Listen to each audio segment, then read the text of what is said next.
Hey. Hey, detective?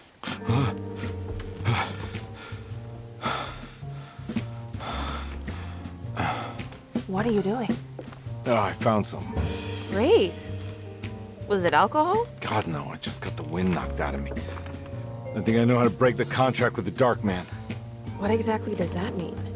Everything going back to normal. All right. I found some more information on Derceto and the patients. There are some seriously strange things going on here. I'm pretty sure 2 of the patients are dead and maybe even the clerk. Oh, yeah. I kind of just gave up on worrying about that. Well, just keep your eyes open, I suppose. What were you doing again? Jeremy made a pact with the Dark Man to keep all the madness locked inside Derceto. All right. I'm gonna break it. I just have to... Where is it? Where's the talisman? It's around your neck? Ah! I worry, Detective. Don't, I'm fine. I worry that you're not much help on this case. At least you're a good distraction. Trust me. You're getting your money's worth.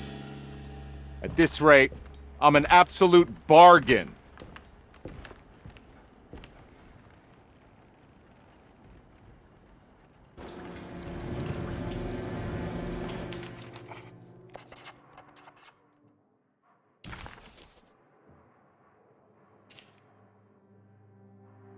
He must first acknowledge psychological trauma in order to proceed.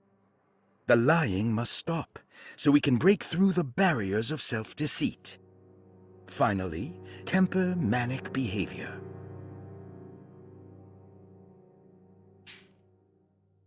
Medicine has failed me. Nothing can be done to dispel the hardwood curse. Only the sacrificial dagger may release the despair from Jacob's eye.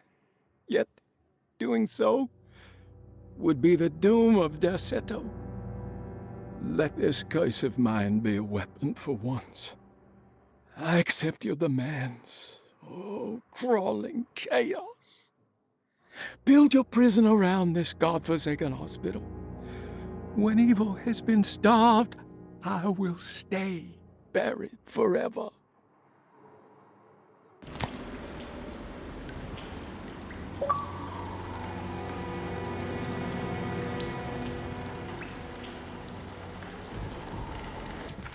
Carnby never thought he'd be so happy to be back at Derceto.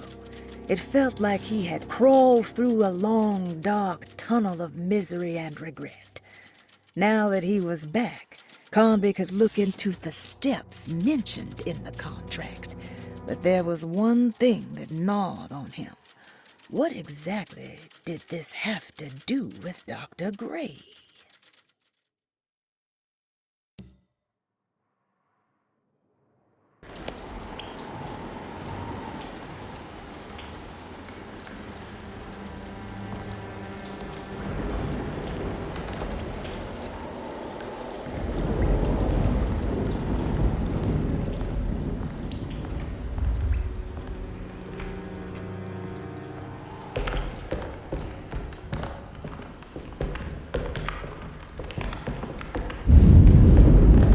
Just what this evening needed. Some ambiance.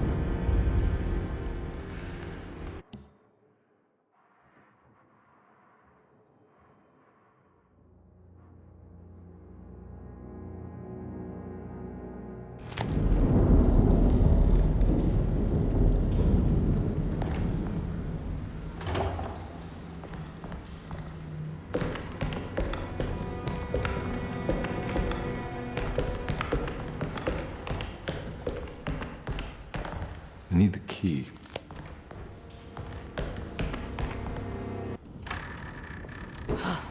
Got to be around here somewhere. He wouldn't leave this house. I don't know what to think anymore. You run into that detective fella? Who is he?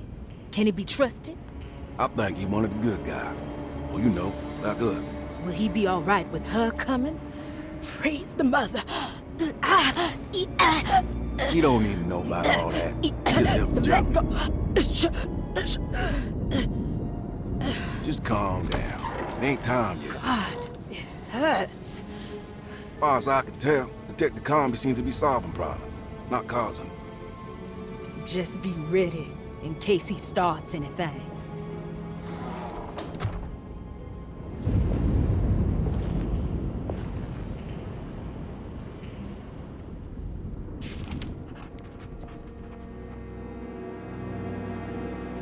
The two orderlies still hadn't found Jeremy. Carnby figured this was good news.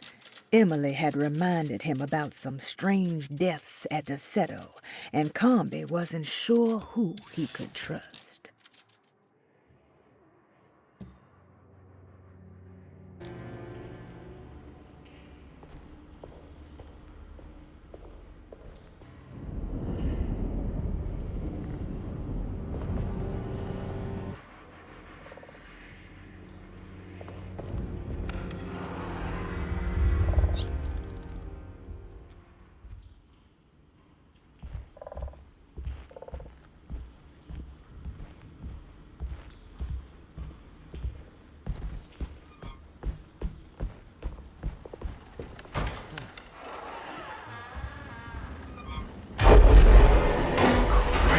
What the hell was that?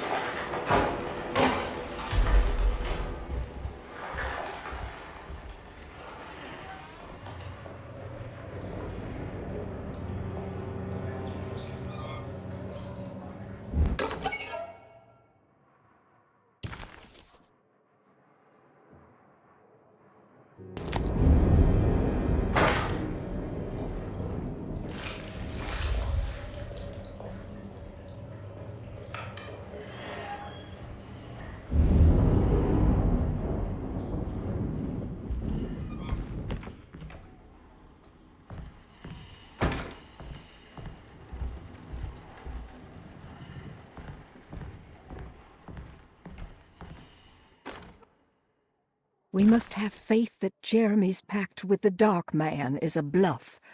If we are lucky, our visitors will find him and prove it's all nonsense before night falls. What is true is our attempt to call on her. Too many things have happened for this evening to be in vain. Think of Jack and Cassandra, even Perosi, whose circumstances I can't understand. Grace is our goat without horns. She knows it and will play the role. You must talk to your brother, Baptiste. I worry that he will fail us. Mrs. Thompson.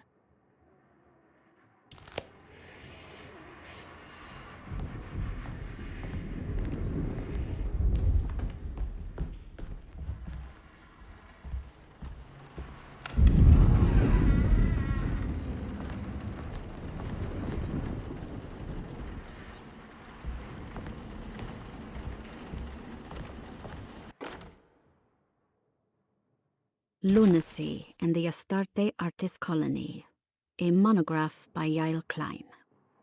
In early 1909, the old Derceto plantation outside of New Orleans was turned into an artist's colony.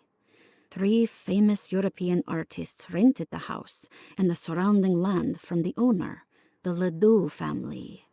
The colony was chiefly run by Sebastian Cortez, who was playfully dubbed the captain by his collaborators, William Arges and Heinrich Kassel. The colony existed for 6 years, until one day all 12 members disappeared without a trace. It is widely believed that their disappearance is connected to the disastrous hurricane that passed through on September 29, 1915, but nothing truly supports this claim. What is known is their frequent participation in New Orleans nightlife, their love for hosting parties, and their elaborate contributions to the Mardi Gras parades as the Pirates of Pontchartrain. Accounts of their lifestyle can be found in almost every gossip column. It can effectively be summed up as carefree and bohemian. In late June 1909, the name Astarte first appeared in the newspapers. Cortez said the name came to him as he was painting. There is never any claim to knowing about the ancient Phoenician fertility goddess with the same name before this time. His fellow colonist Heinrich Kassel did know, because he later produced sculptures that show clear references to ancient idols of the goddess. It's impossible to know for sure how this name suddenly made an appearance, but it is interesting because of Derceto's history. Even the name Derceto is the Greek name of a Syrian fertility goddess. In the case of naming the plantation, Derceto was certainly not an accident. We know that Elijah Pickford intended to build a temple for his cult, for he had distributed pamphlets 2 years prior to the purchase of the land, advertising his intentions. His followers were estimated to be almost 100 men and women, mostly sailors, Maroons, and Cajuns, when the plantation was built. To outsiders, Derceto registered as an ordinary slave plantation, which enabled Pickford and his flock to remain hidden for decades. The official story is that the cult lasted until 1862, when the Union Army came and burned down the plantation and scattered all who lived there. Following the Civil War, new people started to congregate in the ruins of Derceto to invent a new fertility goddess, the Shub-Niggurath. As much as Derceto is a particular name to have heard of, it's not entirely uncommon among the learned. Astate is equally known and could have been subconsciously chosen by well-read artists. Shub-Niggurath is, on the other hand, very uncommon. Almost impossible that anyone in Louisiana would have heard that name. The name is referenced only in rare books like Unspeakable Kulten and the Necronomicon, and is believed to be a bastardization of Arabic words meaning pertaining to the dark young. The few paragraphs printed on the goddess are so upsetting that no one in their right mind would want to build a religion resting on such qualities. The Shub-Niggurath cult was hard to get rid of, but it is believed that despite the police jailing and killing several cultists over the years, the main culprit in the cult's demise is the cult itself, which seems to line up with every instance of cult activity on Derceto's grounds. When Captain J.W. Norton of the Union Army arrived, he described the people at Derceto as malnourished and maniacal. As much as the army tried to save them, they fought back with fervor, as if nothing was going to stop them from slowly destroying themselves. While the disappearance of the Astate artist colony remains a mystery, the recurring motif seems to suggest that their fate involved lunacy and a hunger for self-sacrifice to that fertility goddess with 1,000 names.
Mrs. Thompson, I understand the last week has been busy. Under these circumstances, I find it important to remind you that Derceto's concerns are not a public matter, nor is it something that should upset you. Please continue your excellent work, and don't spend a thought on the death of Perosi, or, more importantly, the suicide of Cassandra Beauregard. They should mean nothing to you or the staff. I rely on your loyalty, and trust that your close kinship with the Tabbois siblings will keep Derceto's secrets hidden. Dr. Gray.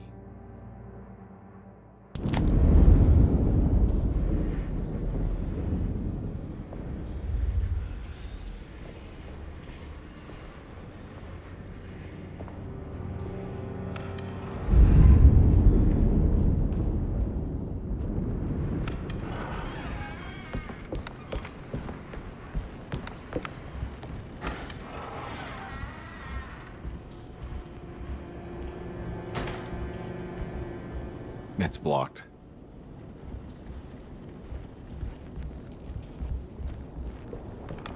Emily left. You can't let her ruin our plans. I heard him and him fight. You don't have to worry. I don't worry about the detective. He knows his place. Clerk. I don't want to run into the orderlies right now. Not sure I can trust them.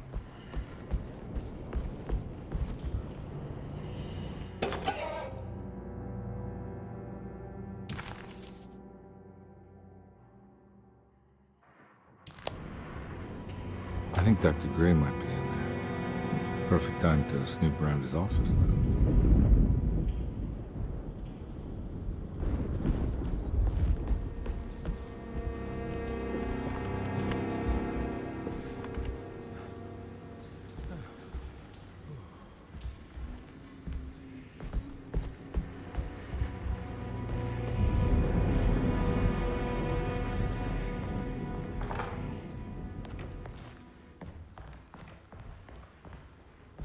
It's blocked.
I need the key.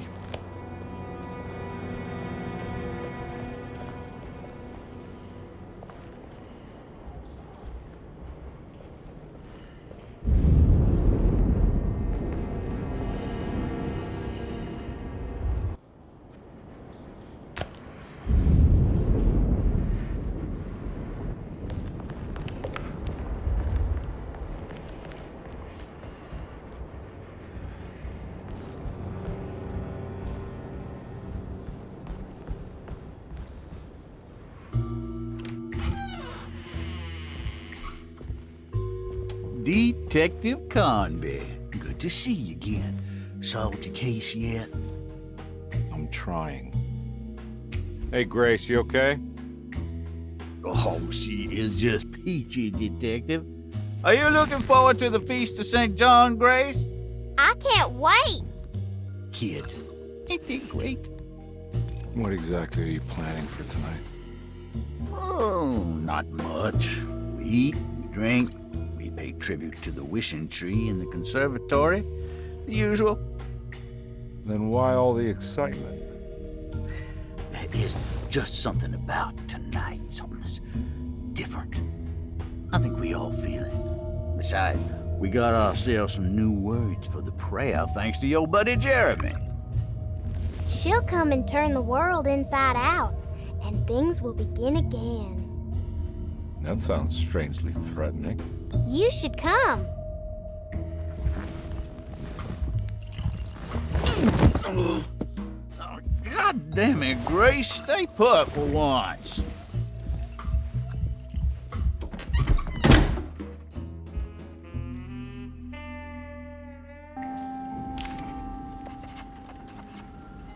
McCarthy was a deadbeat. His mere presence annoyed Carnby. It was like watching the worst version of himself mock him by simply being worthless. While Carnby enjoyed watching the child outplay the drunkard, there was something terrifyingly familiar about Grace. It was taunting him, like he was supposed to remember, but couldn't.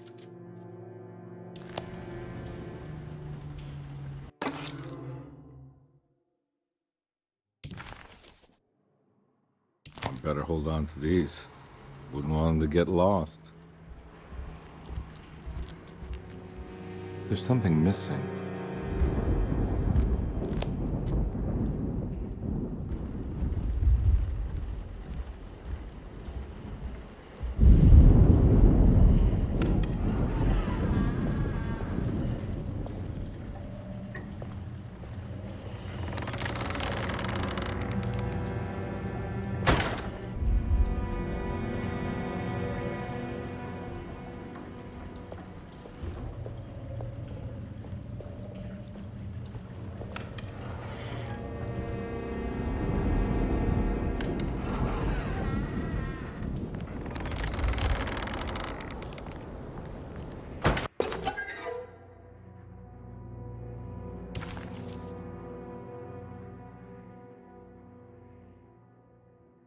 What did you expect from them? You created too much. There wasn't any room to breathe. Your reification rendered all possible worlds void. You took everything they could imagine and constrained it into something that you didn't even care about. Or maybe you did. Perhaps you cared the most of all. Maybe you tried to save them from themselves, and that is why you had to die.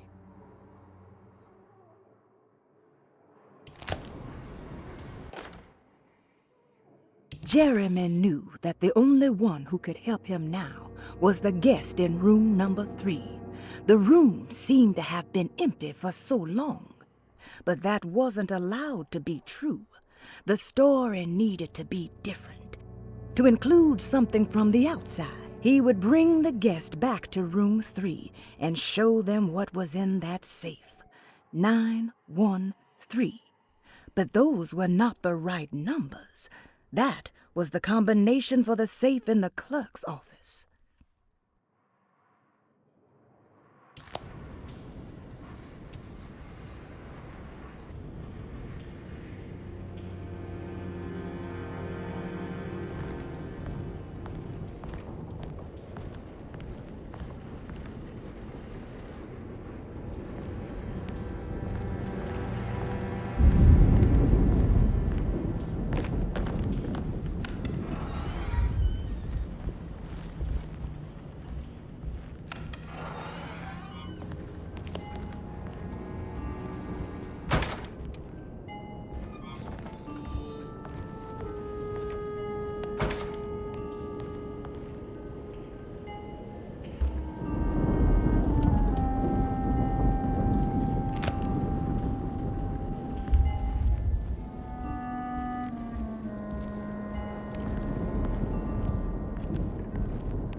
Detective Carnby, I'm terribly sorry that my niece has pulled you into this mess.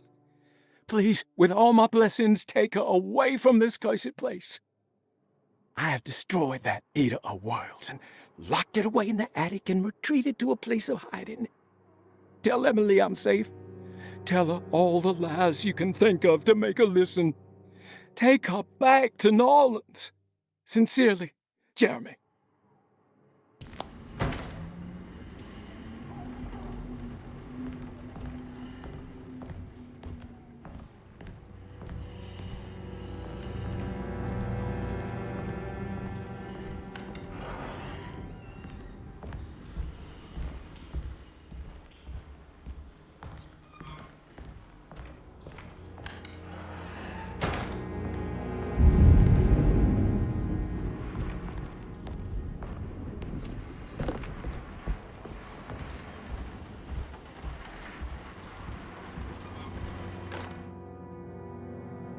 Brother, I need you to trust me.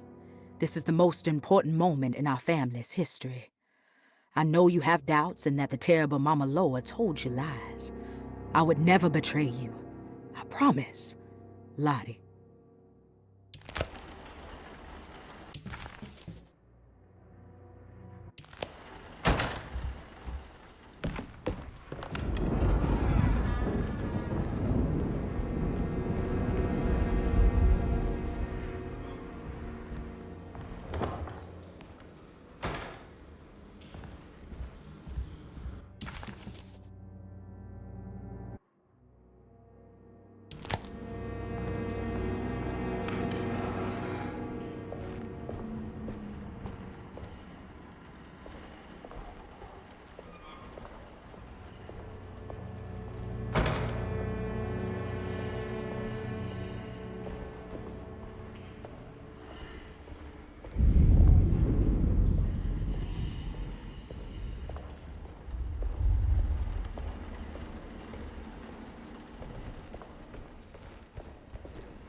I can't leave. I got a job to do.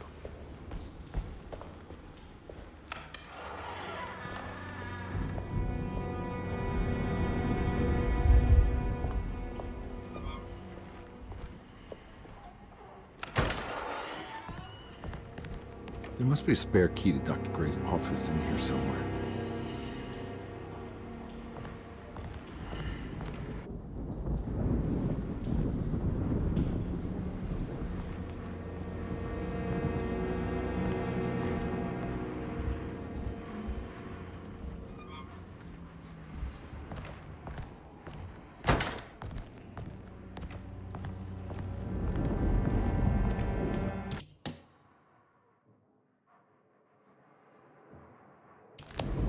I don't have the combination for this, but maybe Jeremy did.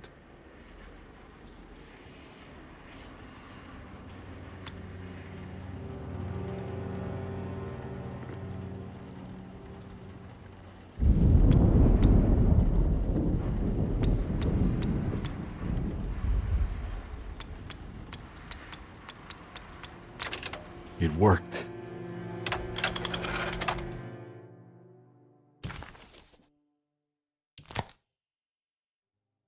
The last guest in the empty room suffered from severe maladaptation. I must write this down, because if I understand the condition sufficiently, it could make me deny this fact at a later date. And there is reason for me to think I may come to suffer the consequences from this dysfunction, as some who came in contact with the guest seemed to adopt a new worldview in which everything was predetermined but broken. Upon accepting this worldview, some memories became unmanageable and later rejected. I do not know what this means. I cannot even remember the fate of the guest. I think they were simply misplaced one day and forgotten. Just like all documents pertaining to this guest, they have all been destroyed, or they never existed in the first place. Who wrote this? There has never been a guest in the empty room.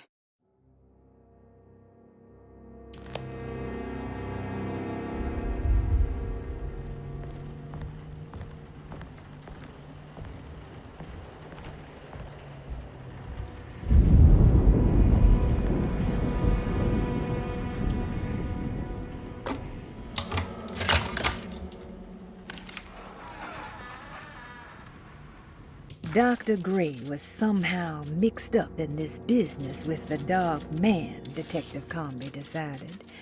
He had to be. Either Dr. Gray was using the idea of the Dark Man to manipulate and torture Jeremy, or the Dark Man was an actual powerful being possessing Jeremy. And in that case, Dr. Gray was simply a stooge. Maybe both could be true at once. Carnby felt his mind racing in all directions. No matter what, he had to find a way to break the pact. That was what Jeremy said was needed. It didn't even matter what was true or not. If Jeremy wouldn't leave Derceto before the contract was broken, then Carnby had to make it happen. He just wished the steps on the contract made a little more sense. Dr. Gray's office, all to myself. Let's see if we can figure this guy out.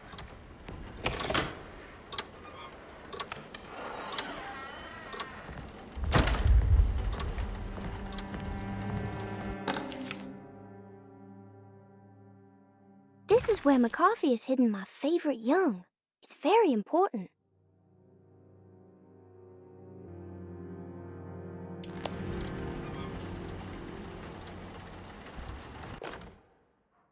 I have finished tidying up Miss Beauregard's belongings.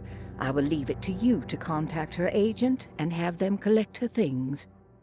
I found one of Grace's drawings she might want back, along with this key in her room, which I believe you've been looking for, Mrs. Thompson.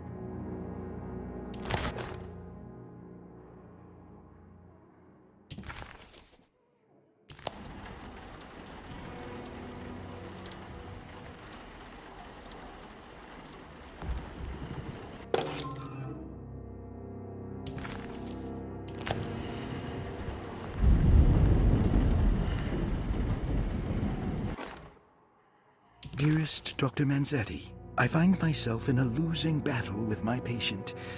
As I've disclosed in my previous letter, his delusions have him completely captured.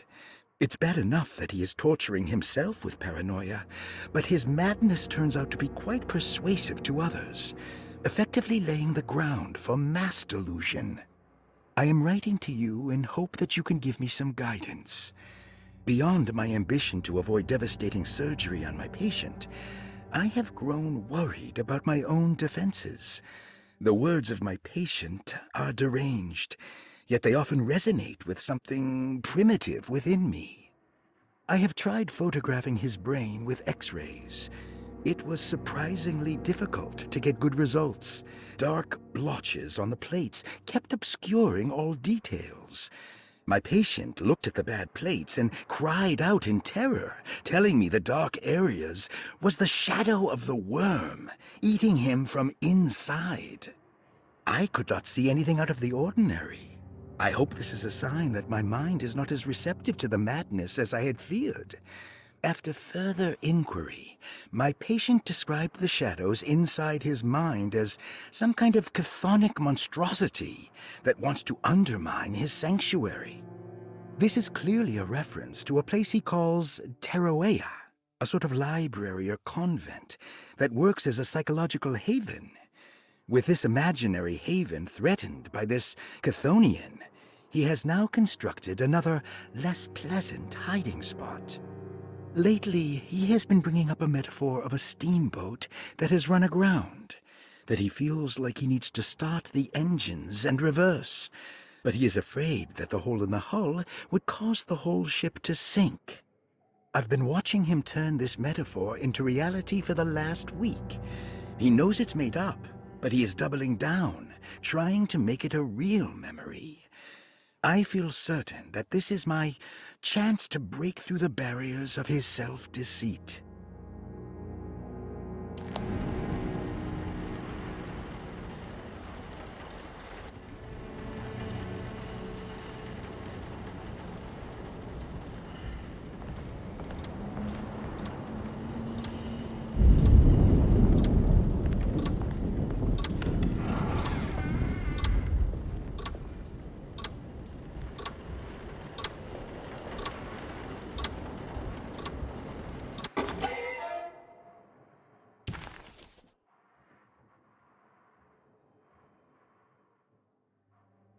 What a terrible thing to recognize that your betterment was an illusion. That you are so infatuated by the virtue of struggling that despite all your hard work, you made no real efforts to ever become well. Or that the treatment becomes such an obsession that instead of letting your wounds heal over time, you tear at the flesh in the hope that it will heal better and faster. If only it would bleed in the way you wanted. Do we ever become well? What do you think, Dr. Gray?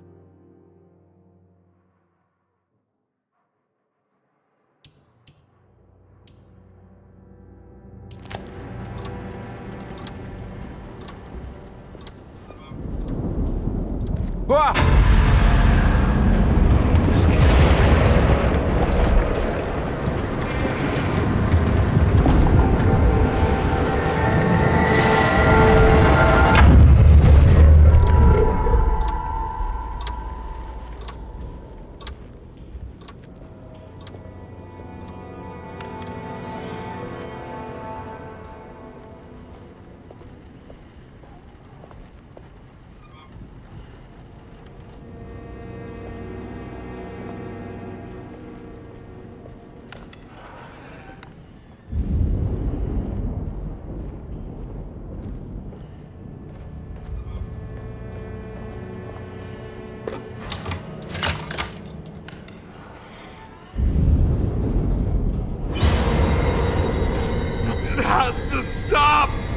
I gotta make it stop!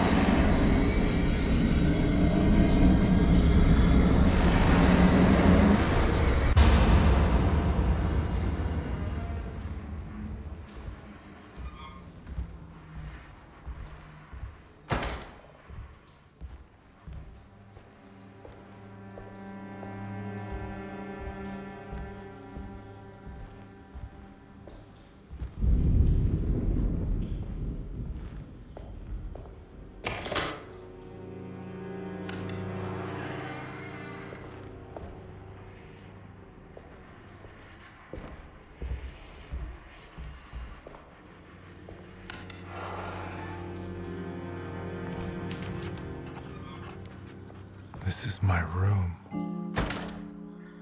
I belong here.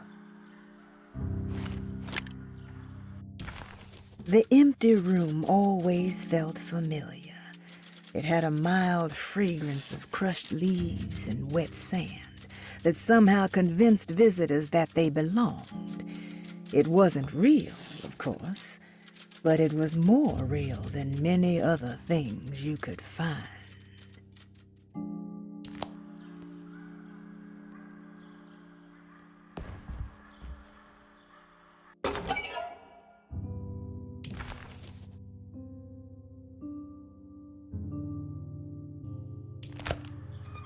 I recognize this view.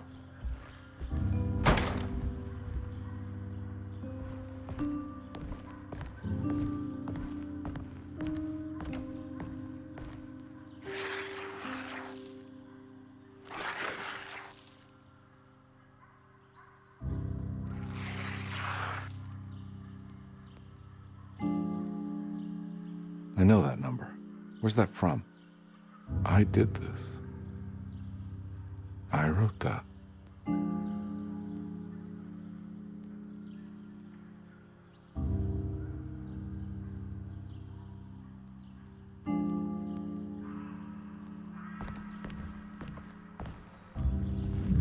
I know the combination. I carry it with me.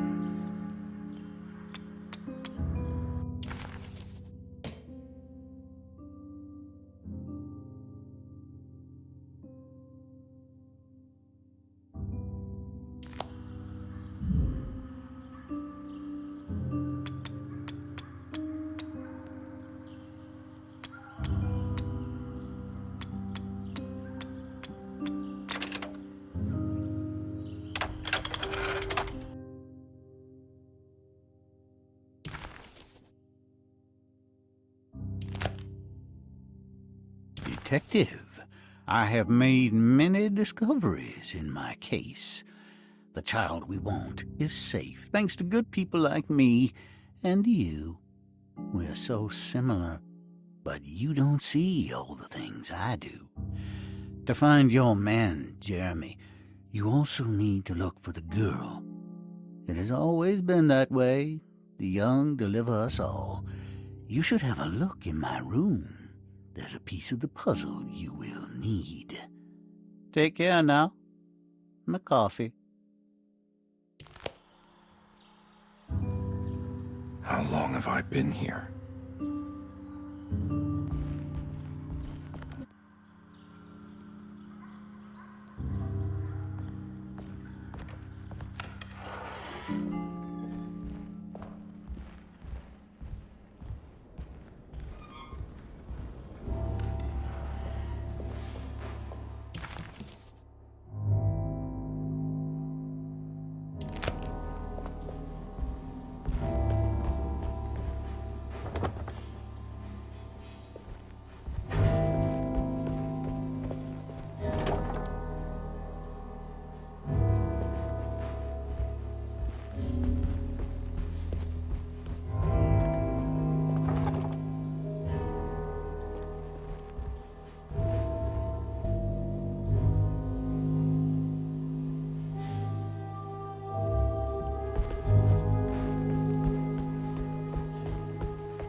Take this much more.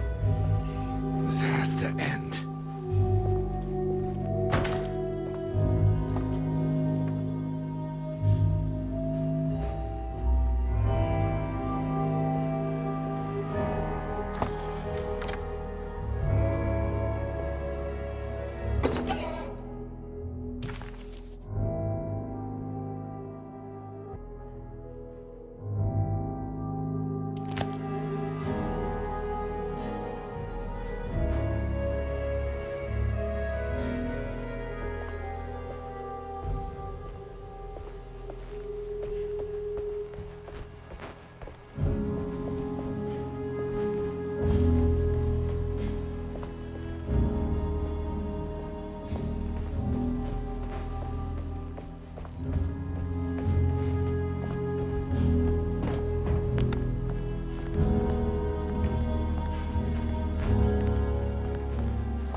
Derceto stands on a breeding ground for the grotesque. A temple devoted to rebellious growth. The most ugly and cancerous side of nature. You may be able to shield your psyche for a while, but rest assured your soul will come to pray to that hideous god in time. That is the story of every man and woman who gather around that ancient arbor. They all croak, bark, and bleat, because their own bodies are afraid and they wish to repel the evil those words conjure. Iya! Iya!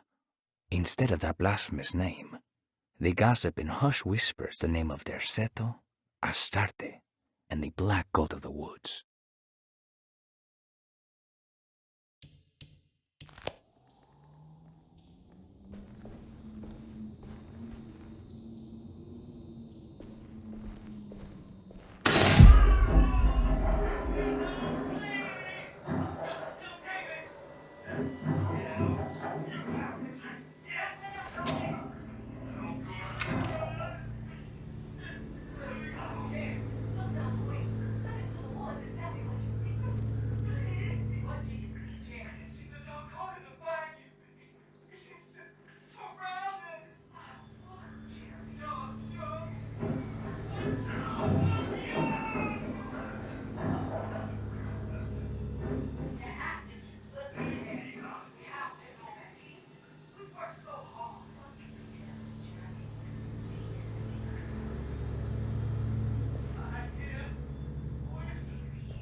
I need the key.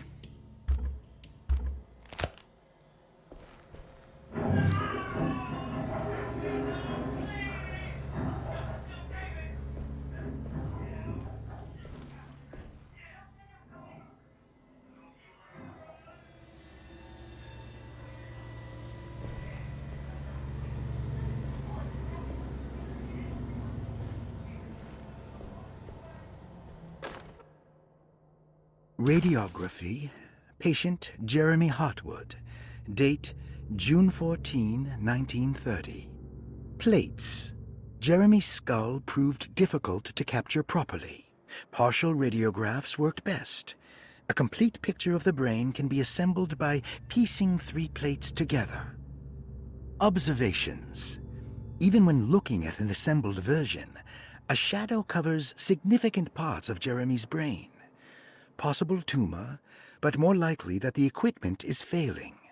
Jeremy reacted strongly to the pictures and claimed to see a giant clay worm eating and displacing his memories.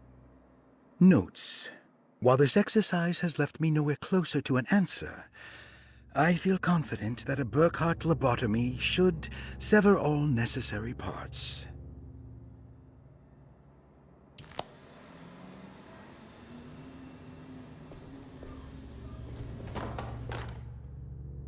Hypothetical psychosurgery based on the ideas by Burkhardt and the St. Petersburg research could end up saving Jeremy's mind. Severing the connections around the frontal lobe would certainly solve most mental afflictions. The procedure would be brutal in performance, as well as in efficiency. An ice pick pushed through the edge of the eye and into the skull would untether the nerves like Alexander cutting the Gordian knot. As this would likely leave Jeremy in a very different condition, all other paths should first be explored. The medical instrument I would need for this lobotomy is missing, and I should have Waits order a new one.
Don't mind if I do.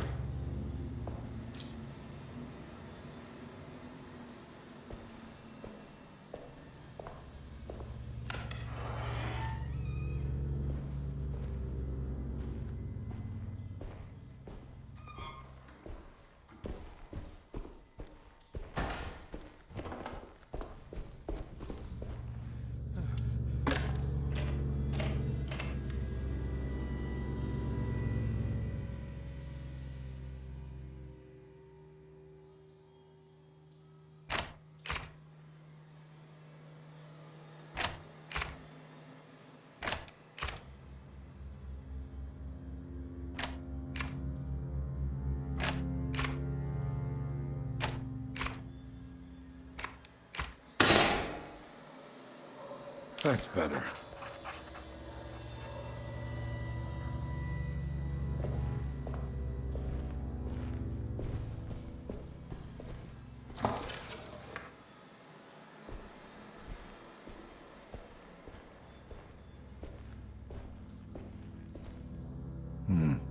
I need the key.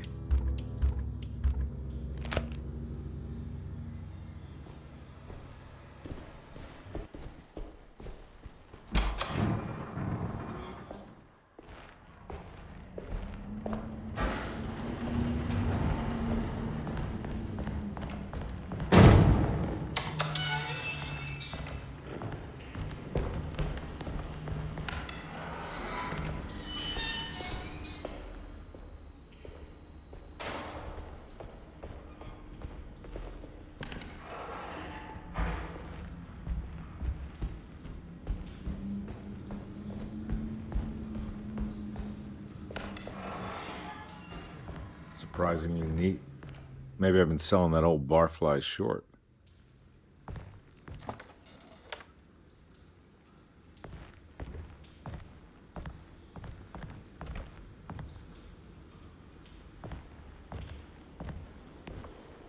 Looks like McCarthy has something hidden inside.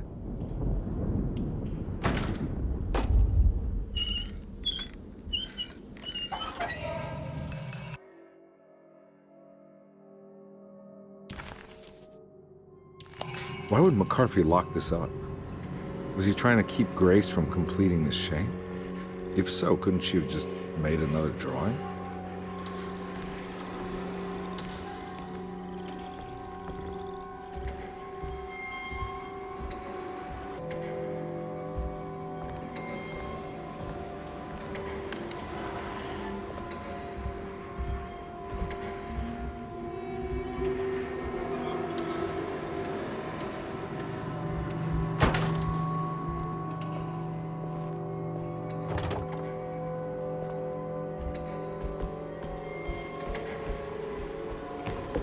What the hell happened in here?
What?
This looks familiar. How am I back at the office? Jeremy's never been here.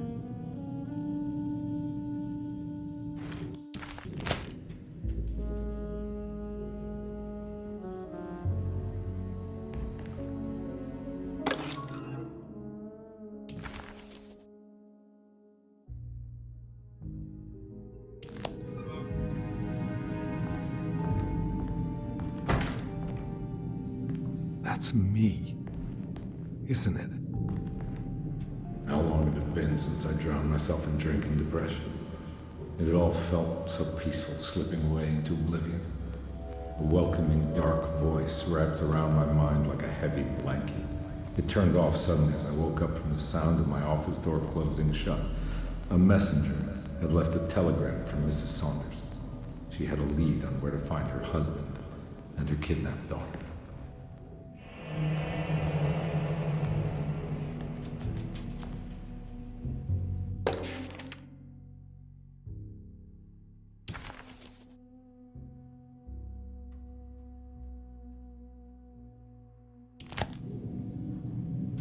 God, I used to drink so much back then. When was this?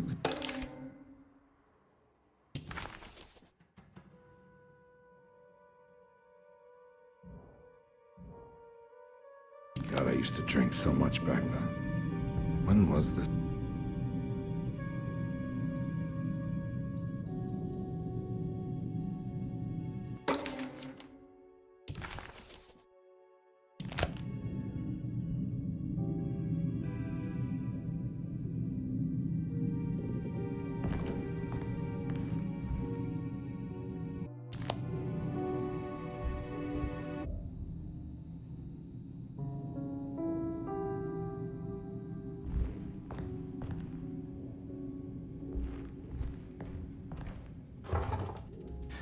I think I need to figure out where I'm going first.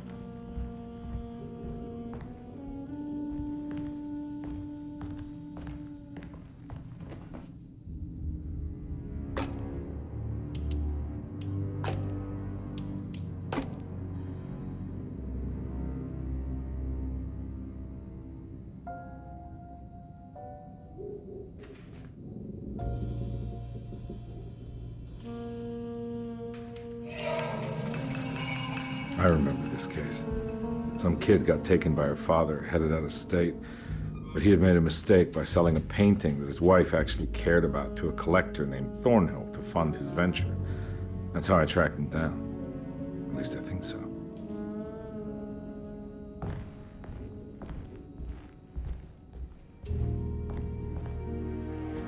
He was back in the French Quarter, his office to be exact. A place Jeremy had certainly never seen. It could only mean that the dark man had reached inside Edward's mind and conjured this place for him to suffer.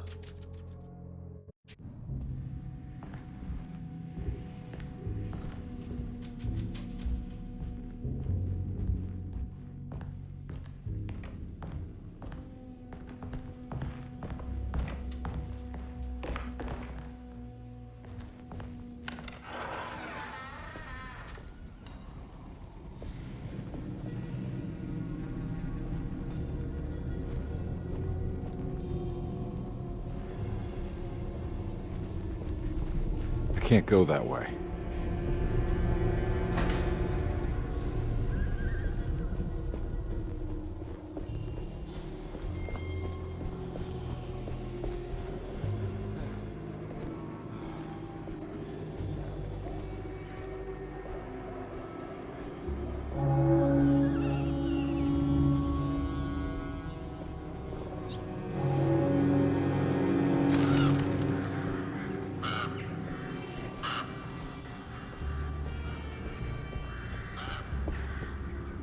I can't go that way.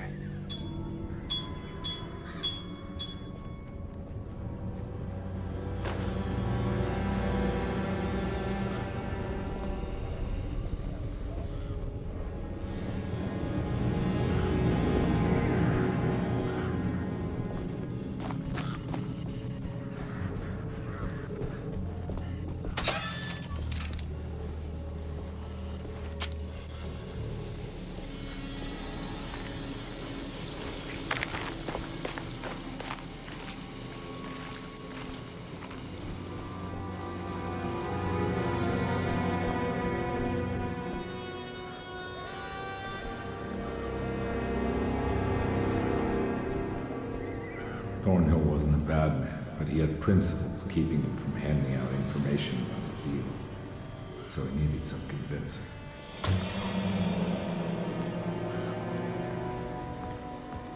Well, every case can't be squeaky clean.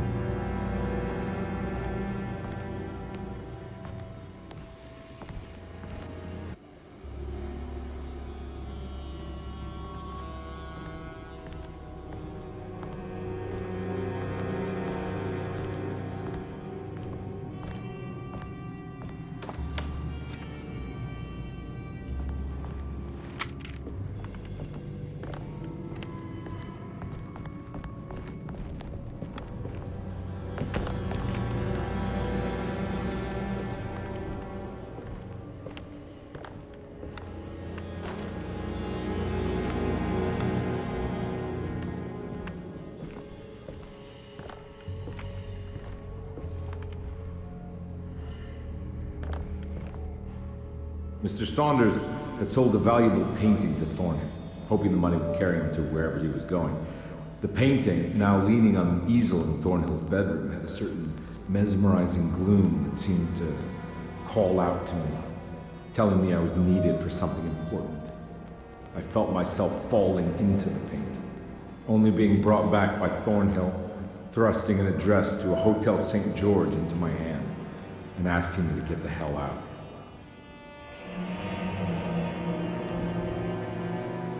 I don't remember this at all, but I can't say it didn't happen.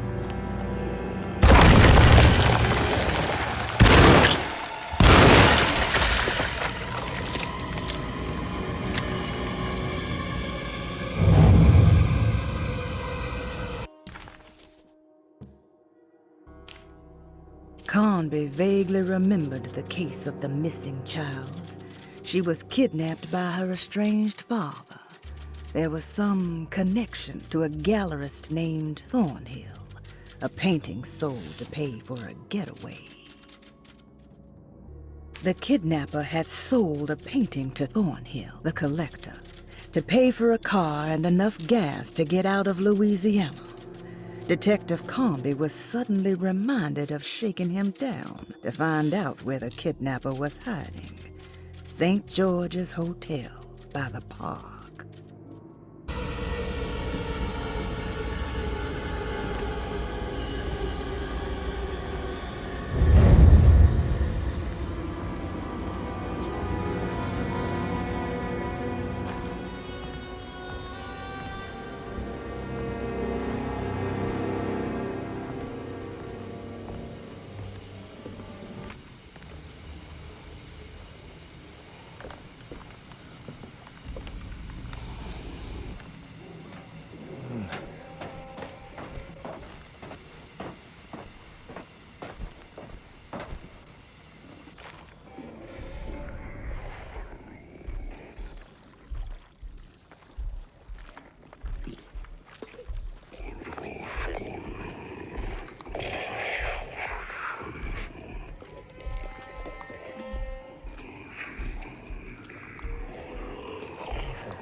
I can't go that way.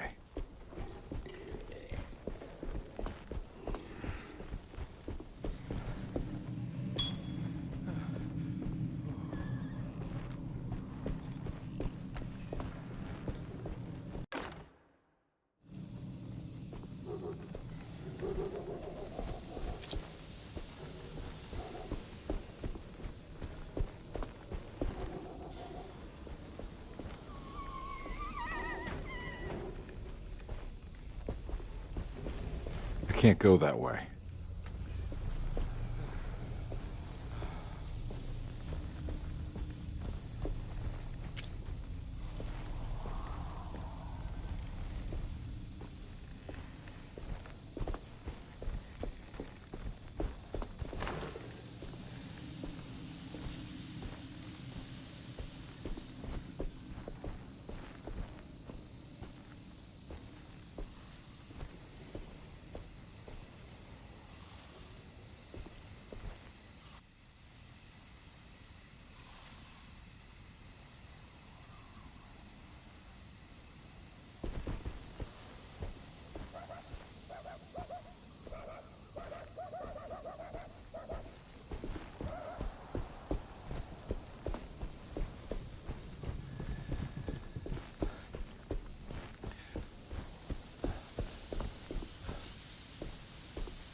On my way to the hotel, the morning gang caught up. I owed them money, a lot of it. I can't remember what for, probably some dumb gambling debt growing in size for each payment missed. I punched one of them out, and I sent the others packing. It was a stupid move. They'd be back. In the great numbers.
I found it. In the hotel ledger, I recognized the handwriting of the signature, Ted Stryker.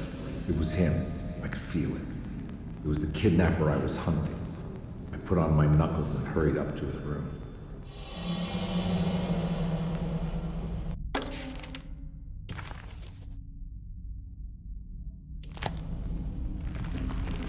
Something about that name, Ted Stryker, rings a bell. Feels vaguely familiar.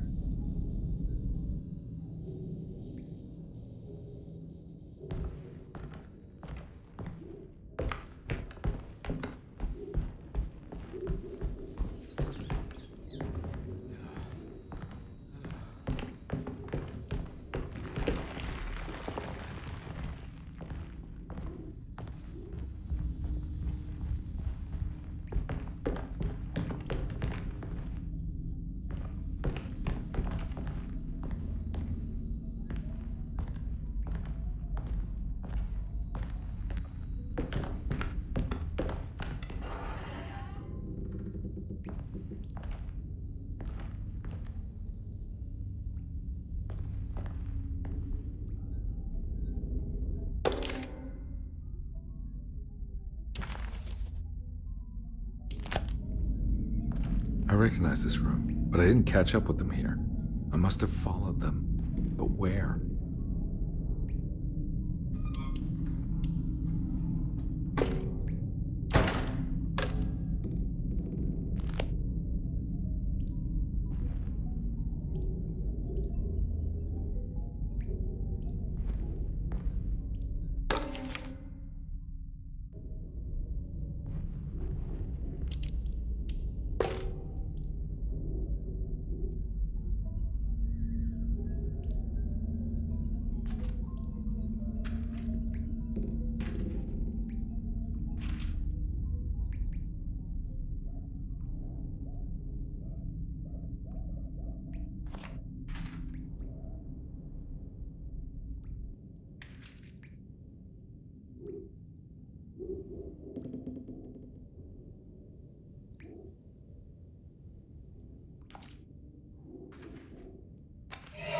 That's right, he was running away, ditching his old life and marriage in New Orleans to find something better in Tallahassee.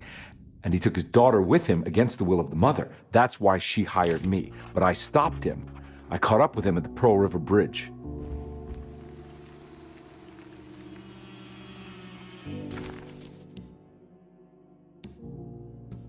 Detective Carnby didn't recognize the bridge across Pearl River. It was firmly obfuscated by trauma, events that had left Carnby scarred for life.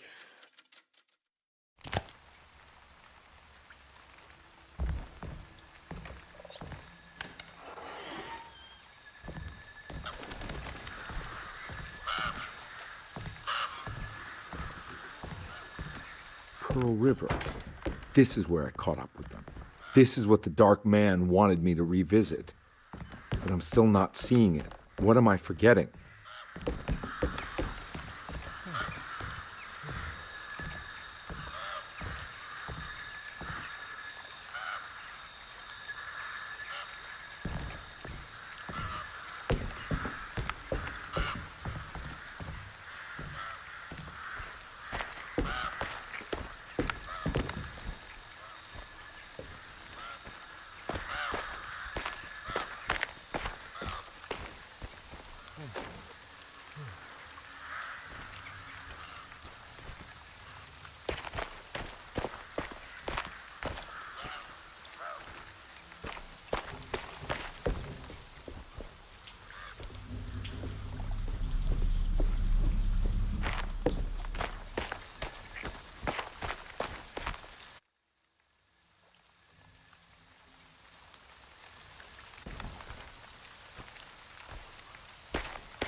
Edward had heard the whispers for years.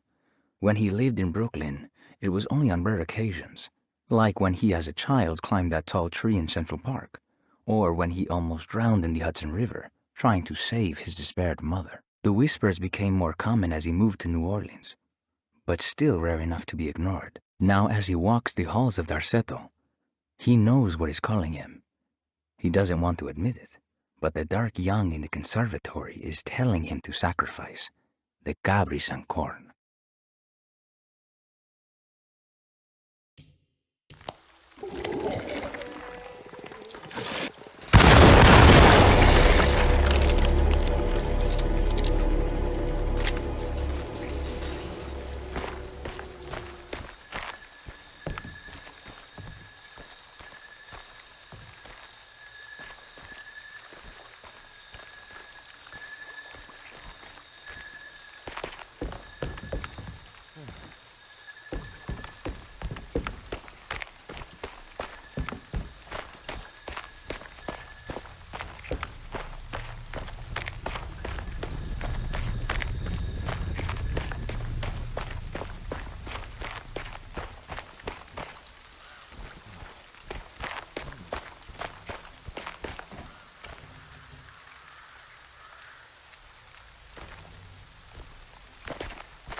I can't believe I didn't recognize you. I looked a little different back then, I suppose. Was any of this real? How do you mean? This day, just... so much is happening. I can't... I think I've lost my head. Do you need me to apologize? I mean... I am sorry. I don't think I need to begin to explain. You're just a kid, Grace. I'm really sorry. I didn't mean for it to happen. Lies. More lies. No, really. I thought I was being a good guy by handing you over to your mother. I didn't know. I couldn't have known that she wouldn't care about you. I don't know how this works. What is this for? Some form of admission of guilt. Maybe acceptance. It's what the Dark Man wants. I guess we just watch my father die again then. You think he's alive? I know he is. He's down there, scared that he won't be able to get out. That he will drown with his daughter again. What are you saying? We gotta save him! We? Do it yourself. I'm down there with him, remember?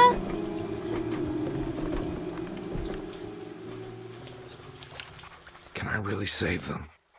This all happened so long ago.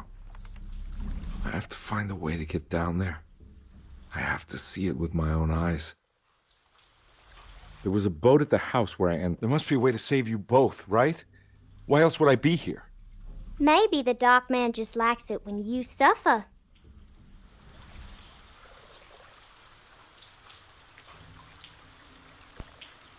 Don't worry, kid.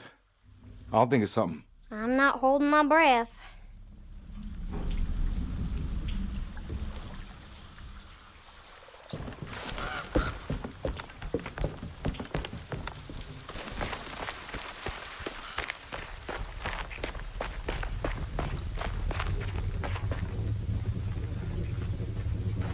I can't go that way.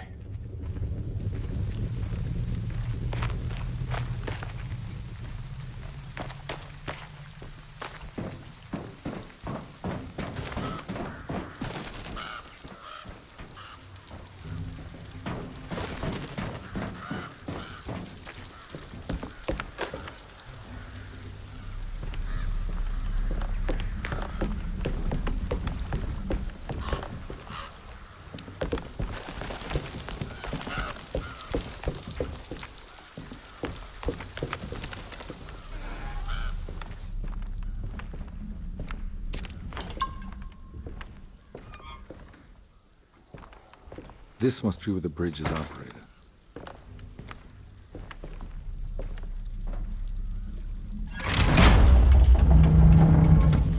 Nothing's happening. It's like something's holding it back.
Carnby had run their car off the bridge.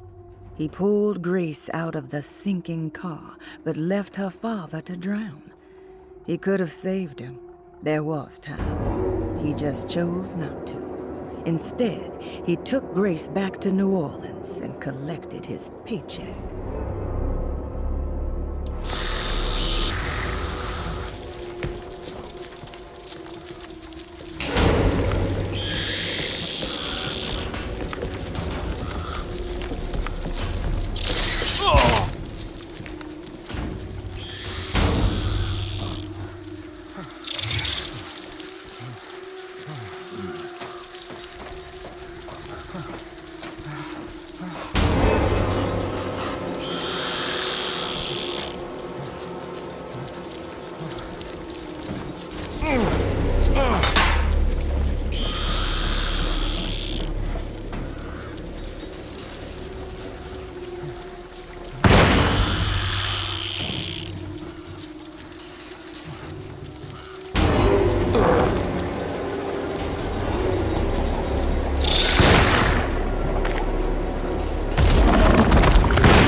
okay? Don't leave me alone. What the hell have you been doing? What's going on here? Look at this mess! I'm sorry, Mrs. Thompson. Don't make me kick you out of this house. Now get out!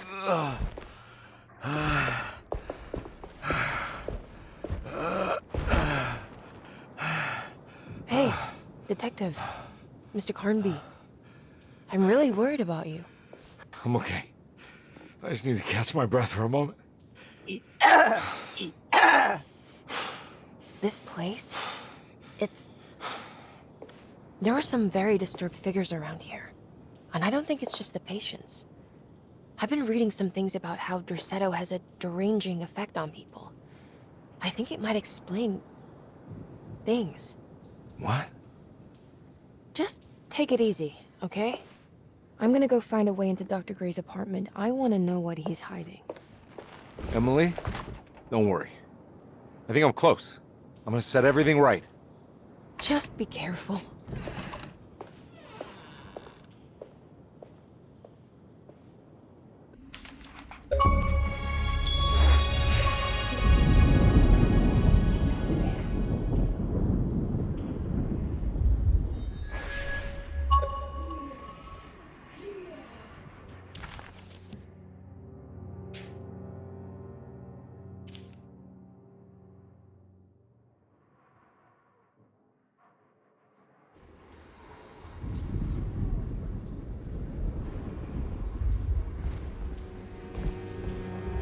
I'm not going in there. She's clearly had enough of me.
Sometimes, I think this place makes me worse.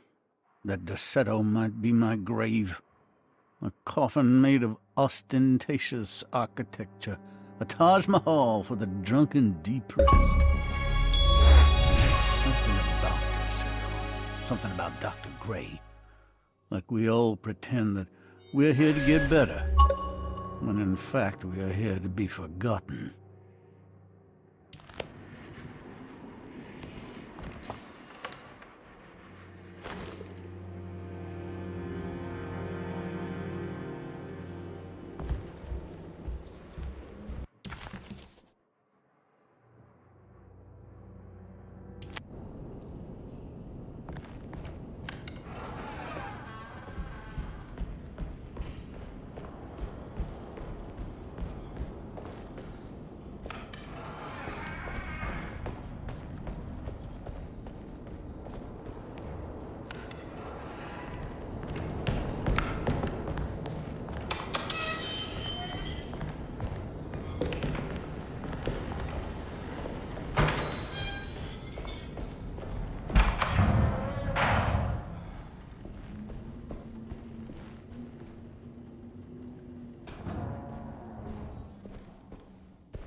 Why does this keep happening? What am I supposed to do?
And we're back here.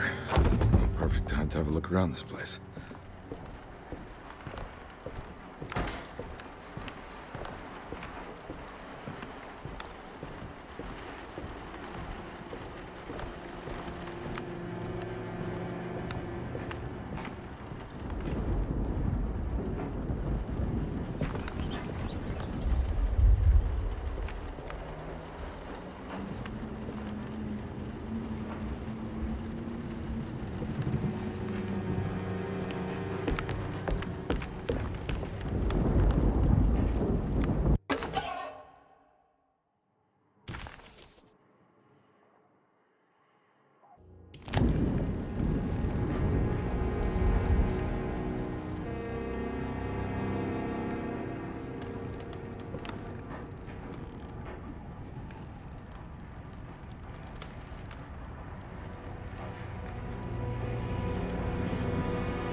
What is that?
Jeremy's hiding, right? Hello? Is anyone there? Jeremy? I need help! Wait. Can you hear me? I'm stuck in the mud and the bayou is taking Jeremy, me. where are you? The motor is dead. I can't do anything more. Hang on, Jeremy. I'll figure something out. I'll get the boat running.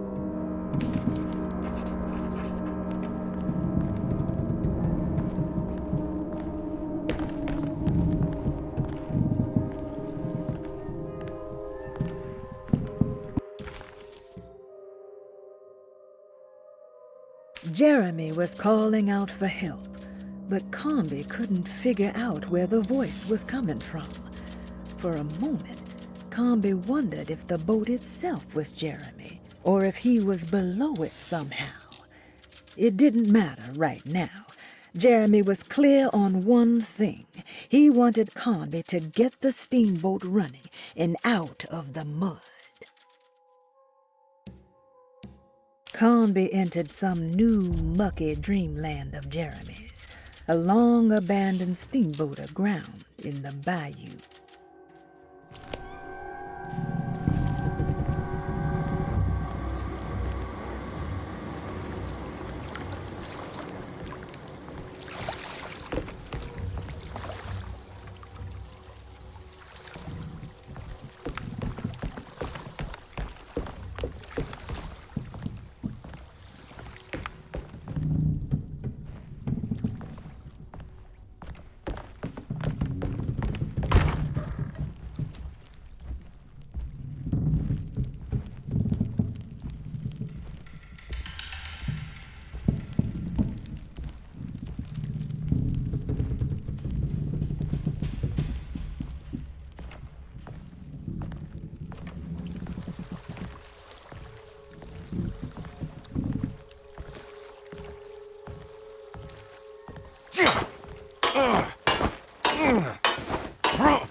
The boat's wedged itself right into the bayou.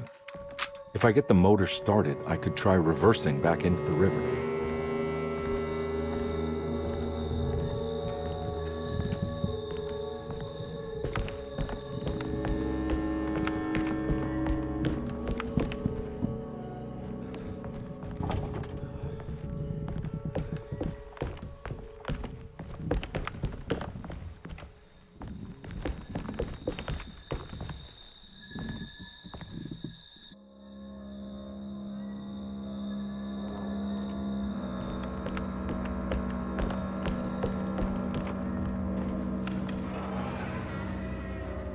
Jeremy, where are you?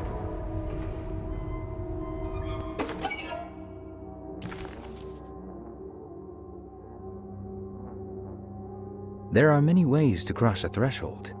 The easiest one is being invited. A door swung open, leading you inside.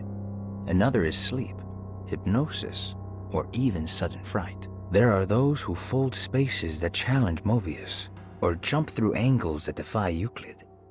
If you learn to properly use your talisman, you could go anywhere. You wouldn't even need to rely on the fluttering wings of the shrieking Byakis.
pretty weak.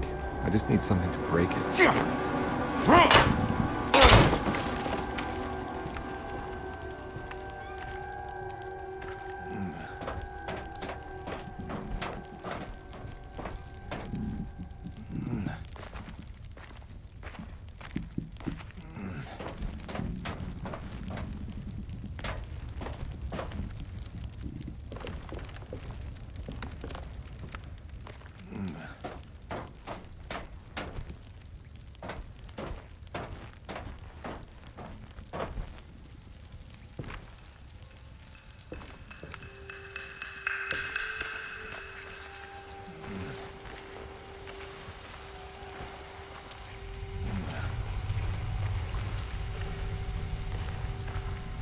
This definitely needs fuel.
supposed to die.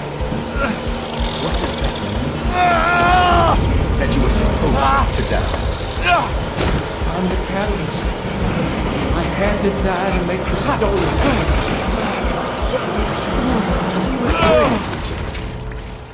30 years ago, Frederic needed me to die.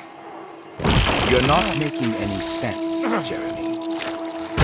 Come on. Find your focus. Hey, I cheated everyone. I didn't play my part. Hey! I escaped my doom, my destiny.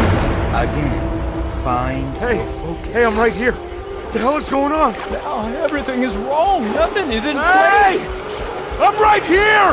Calm down, Mr. Carnby. What do you want? Were you not talking to Jeremy right now?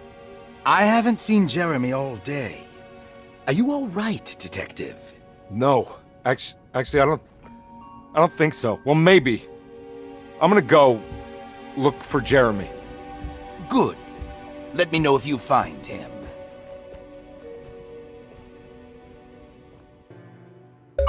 That was Jeremy's self-deceit, a steamboat stuck in the mud? I'm not gonna pretend I understand any of that. What a bunch of psychoanalytic nonsense.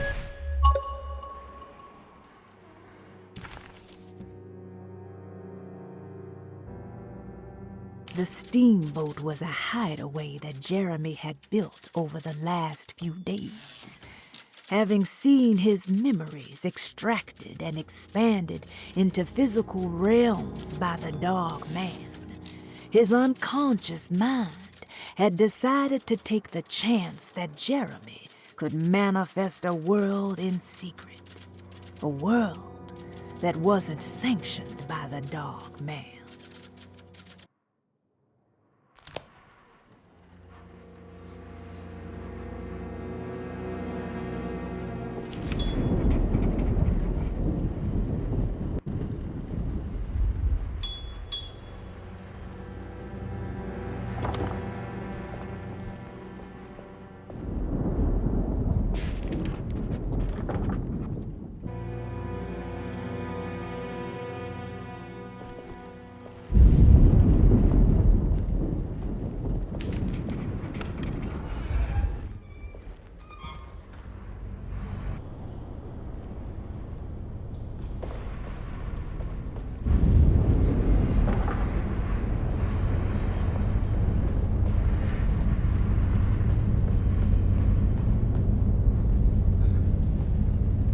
I can't leave. I got a job to do.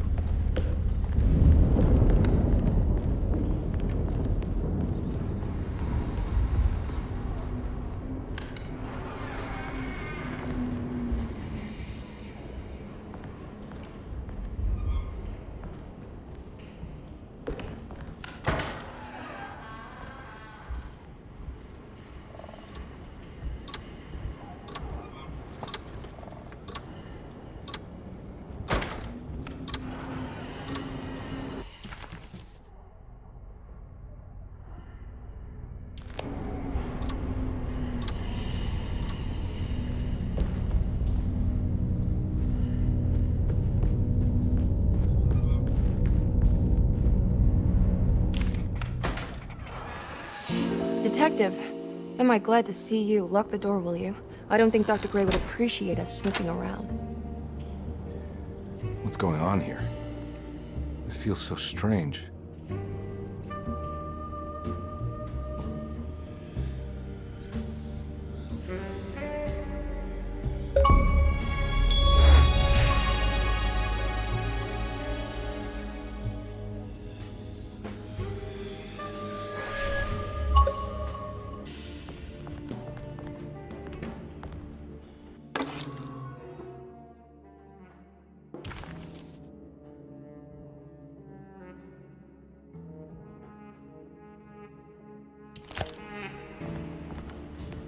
There's a book missing. What did you do? I was just rearranging the books. Well, come on, let's check it out.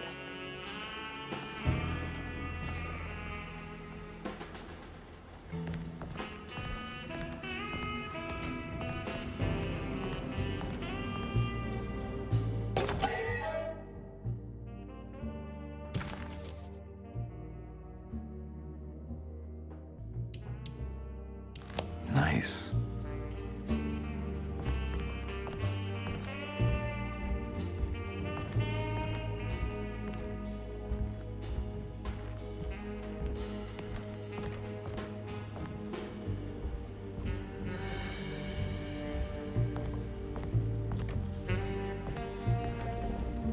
I think I'm beginning to understand. Dr. Gray is dealing with some kind of mass delusion.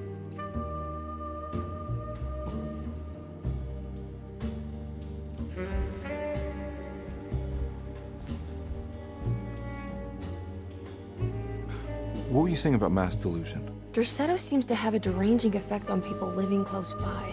It has a history of creating cults devoted to some nature goddess. Even the name Derceto refers to the cult existing here before the Civil War. Derceto was the name of an ancient fertility goddess worshipped in Syria. Dr. Gray and his friends, however, seem to prefer the black goat of the woods with 1,000 young, or Shub-Niggurath. And that name can only have come from my uncle's twisted mind.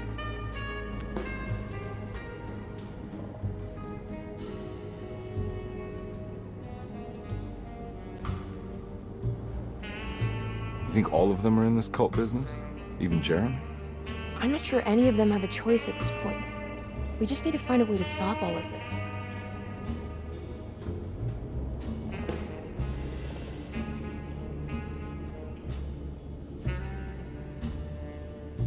I've been so busy trying to free your uncle from the promise he made to the Dark Man. I guess I kind of just let everything else go. Don't worry, Detective. I feel like we're close. I'm sure Jeremy will turn up. If he is part of the cult, he wouldn't want to miss the Feast of St. John. I just need enough information to make him see the truth. I hope you're right, but I doubt he'll show up. Not as long as the Dark Man's got him hiding.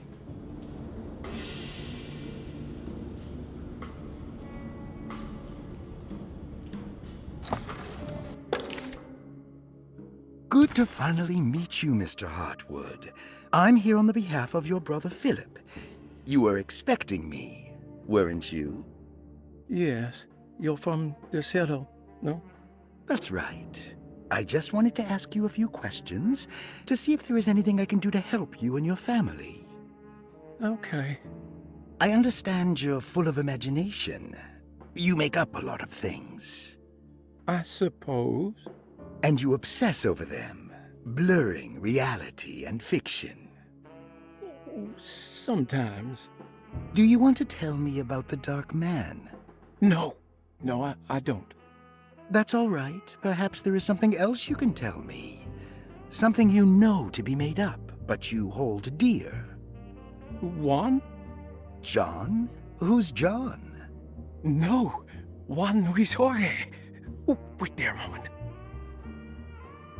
Here, take a look. Is he... Oh, he is the author.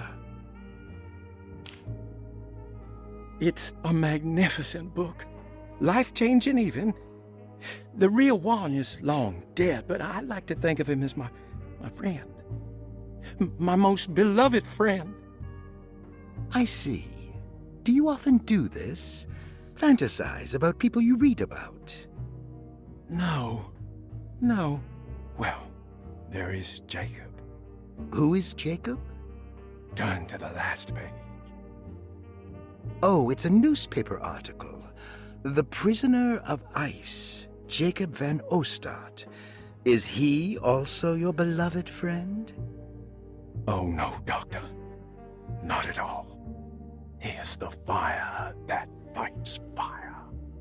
Yes, I think it's clear your overstimulated imagination, this mania, needs to be tempered for you to live a normal life.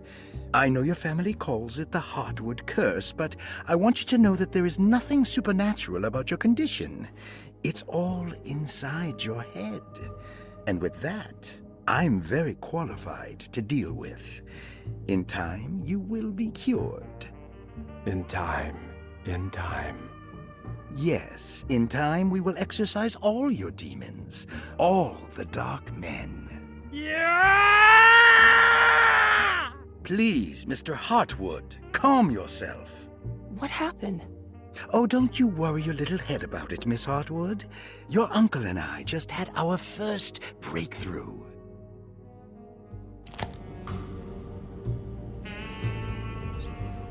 That mark on the floor looks like talisman positions, but from which direction should I look at it?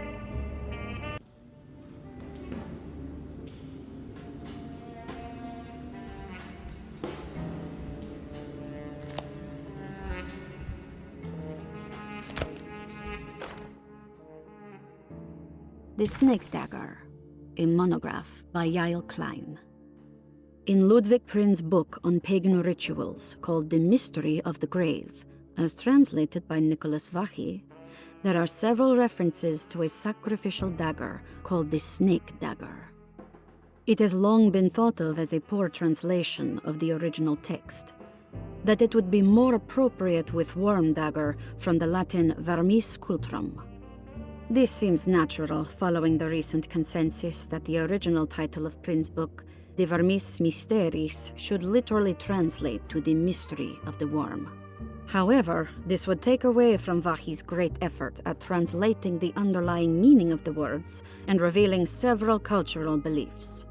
While Prin certainly was using the term worm as a symbol or synecdoche for death and the dead, which is made clear by the contents of the book, in the case of the dagger, we shouldn't be too hasty to dismiss his translation. Reading through Vachy's correspondence with his patron, it appears that he had more than just the Latin text at his disposal. Vachy had dug up Prin's living relatives and uncovered several cross-referenced historical texts and an actual snake dagger. The dagger was dated to the early Middle Kingdom of Egypt and had such a clear shape of a wave that Vachy considered calling it the sinusoidal blade. Knowing the full story, it seems prudent that he chose to translate it as snake and not worm. There are several reasons why this choice of word helps us understand the pagans that Prin's book attempts to describe. The symbolic value of the shape becomes more apparent when reading about the use for the dagger. In the passage of possession and exorcism, we find the snake dagger poisons the poisoner within the victim and is therefore pacified. Where the literal text would tell us that the worm dagger trumps the demon possessing the victim, it tells us nothing of their reasoning, only that somehow this dagger wins against the demon, like it had the better hand in poker. Vachy's translation allows us to follow the underlying logic to the ritual magic that is being performed. Poison the poisoner sounds like fighting fire with fire. That to hurt the demon possessing its victim, the priests would have to fight back with a power that is known to the evil they are fighting. The snake dagger is therefore not only a good way to describe its form, but it also helps us understand how it could be thought of as a useful tool for exorcism. Finally, it also helps us understand their relationship to lunacy, that it was thought of as something poisoning the mind rather than controlling it. What is also interesting to note is that the possessed are always considered poisoned in their head and not their heart. The snake dagger always went to the eye of the possessed, leaving them partially blind, if they had the good luck to survive.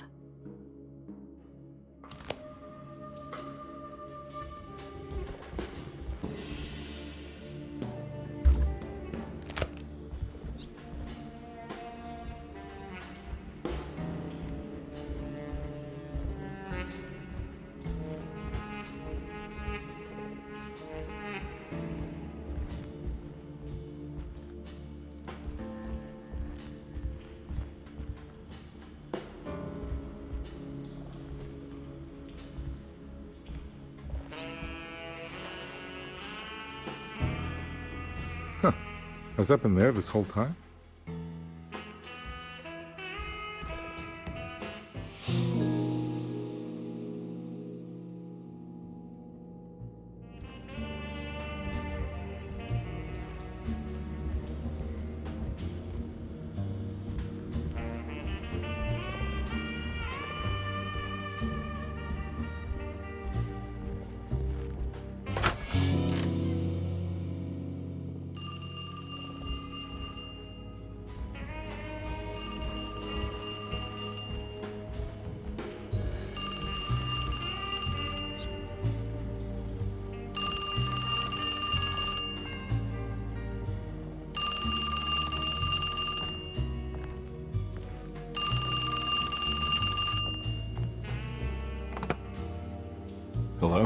Detective Carnby. Who is this? Jeremy? Jeremy is with the Dark Man. You can't save him. Well, I've done everything he wanted so far, and there's just one more thing on the list. I expect him to keep his promise and return Jeremy unharmed. Get out, Detective, while you still can.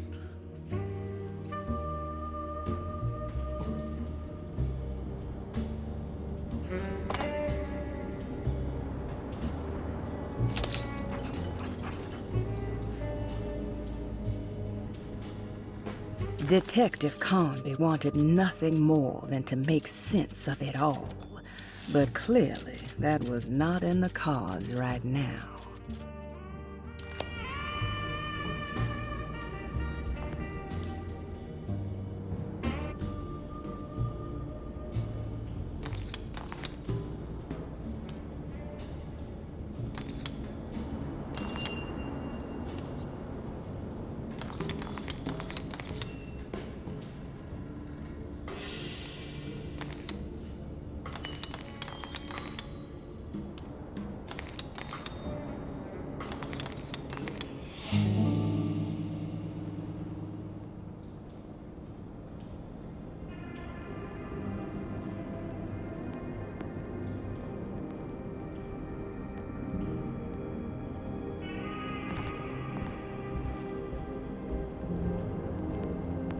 You okay? You look a little frazzled. Just stupid telephone. I know. I tried calling the police earlier. The telephone is completely dead. It's not... Yeah, no, the telephone isn't working.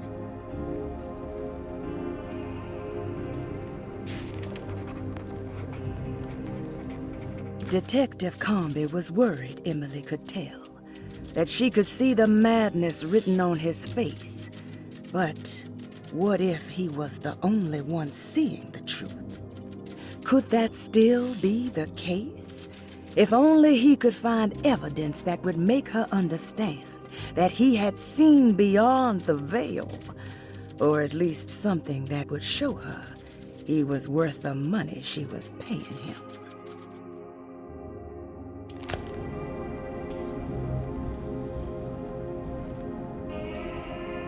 Miss Hartwood, I think you're gonna want to see this. Is there something in the closet? Yeah, there is. You don't see the very obvious gate leading to whatever Jeremy's madness is serving up next? I don't understand. Are you making some kind of fashion metaphor? I'm sorry, I don't have time for this. Can you just tell me what you're doing? You don't see this! It's fine. It's fine. Catch you later. Are you going inside the closet? Yeah. You got a problem with that? No. Do what you think is right, Detective. Sorry, I didn't mean to. Goodbye, Miss Hartwood.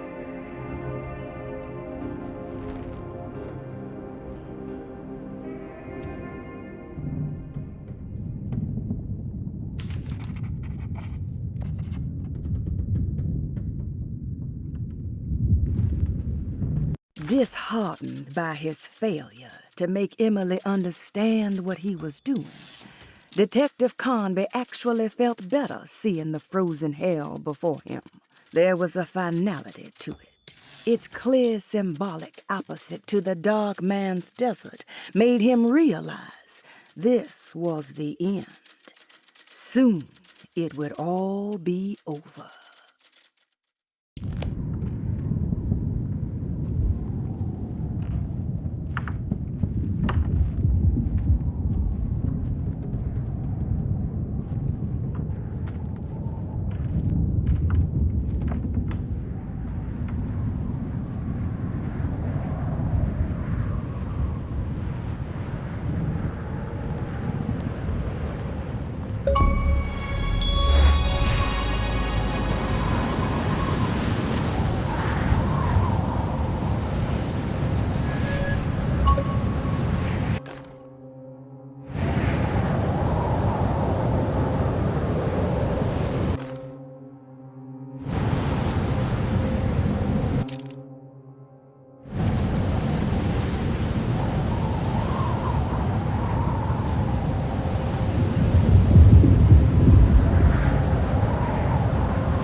found the ancient stellarium perched on a cliff facing the Arctic Ocean after a day of sailing due north of the Eskimo encampment.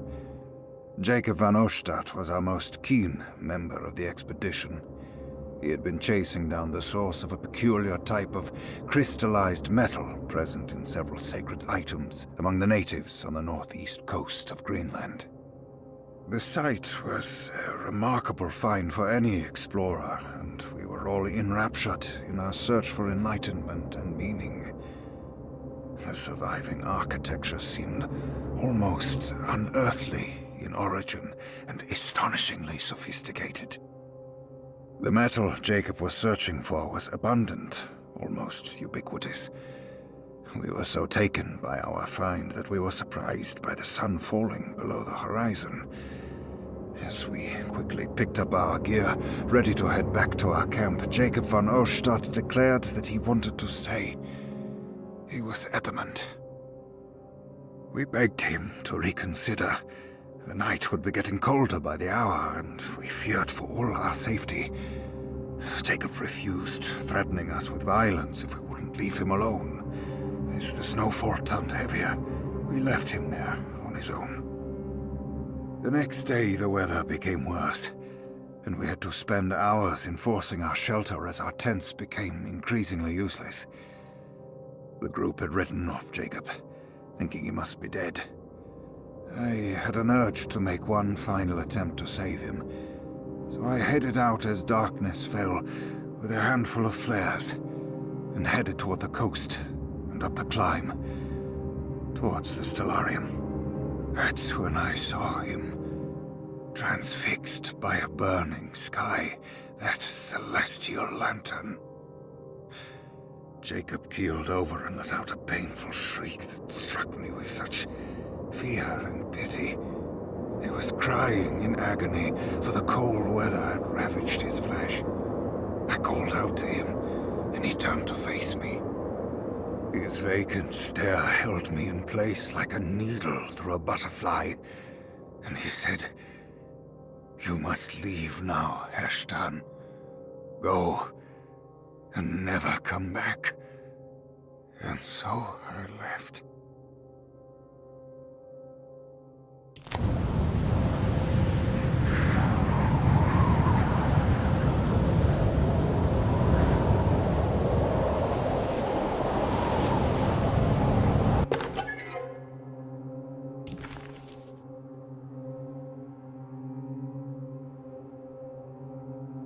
What can be said about Jacob van Oostad without evoking contempt or apologia? The first piece of information is the obvious. He is not the explorer Jeremy idolized in his youth, but the figment of his imagination. If you want biographical facts, I am not the one to answer such questions. In the case of Jeremy, he is a guardian of imagination, or rather a persona appointed the role of containing a self-sabotaging mania. However useful Jacob once was, his loyalty to Jeremy has slowly been replaced by fanaticism. Like a firekeeper who has for decades been burnt by his own sacred flames, now does what he imagines the fire wants. Jeremy has lost all control over Jacob and suffers greatly because of him, but is admittedly also still invigorated by his labor. In the plainest of words, Jacob keeps Jeremy sick so he can remain Jeremy.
Hey, you! What are you doing here? What is this place?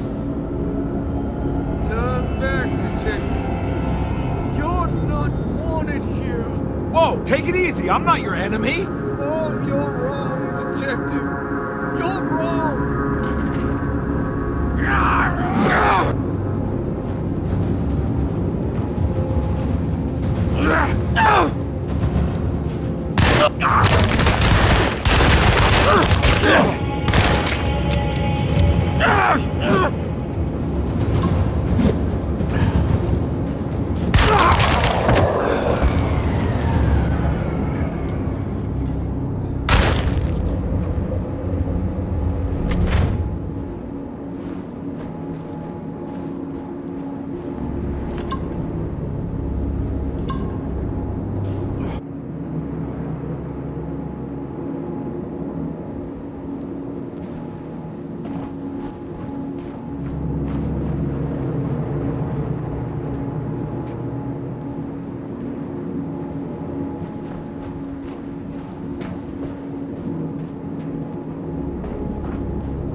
Stars align, Jeremy, or maybe that is what you need to temper that mania of yours.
everything? Aren't you happy? Stupid charlatan. What more do you want from me? You want me to lose my mind? Oh, my lord! Doctor! Baptiste! Quick! Jesus. What are you thinking, Carnby? Could it be real? Or is it all just in his head? It's a story he tells himself, Mr. Carnby. Anything to avoid the truth.